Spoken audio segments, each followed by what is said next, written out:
वंदन बायका कशाला करतो घरात भांडण भांडण सोडायला गेला नवरा आणला पळीच्या दांड्याने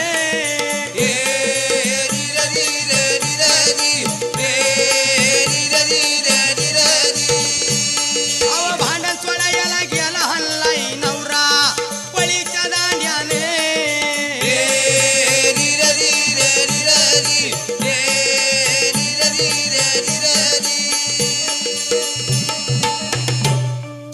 हे बघ आता मला काही लई भूक लागली आता दळून घेतो घेजणी भांडू नका काय नका मी झालो शेतात नांगरावरती आता येतो तोपर्यंत स्वयंपाक झाला पाहिजे काही हरकत नाही